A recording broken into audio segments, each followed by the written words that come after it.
రాజకీయాల్లో మాట ముఖ్యం.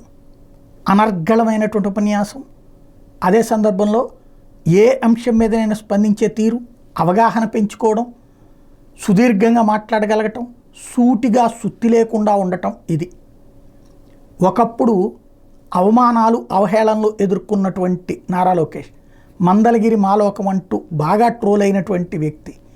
అలాగే ఆ తర్వాత కాలంలో అనేక పరమైనటువంటి ఆయన తినే తిండికి సంబంధించి నిజంగా ఒక పప్పు అంటూ ఆయన మీద పెట్టుకొచ్చినటువంటి, ఇవాళ వైఎస్ఆర్ కాంగ్రెస్ పార్టీ వాళ్ళు కూడా ఏ ఒక్కడు పప్పు అనలేకపోతున్నారు.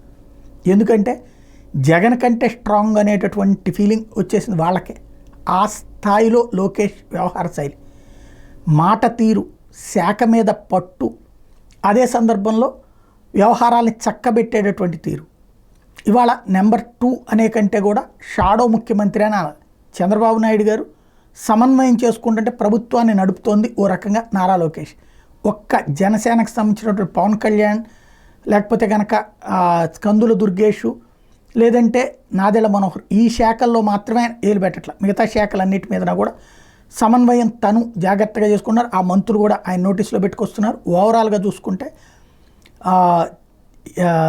ఎన్టీ రామారావు గారి వారసుడుగా చంద్రబాబు గారు వస్తే, చంద్రబాబు గారి వారసుడుగా లోకేష్ రంగం సిద్ధమైపోయింది అని చెప్పచ్చు. దానికి తగ్గ మార్కులు వేసేసుకున్నారు.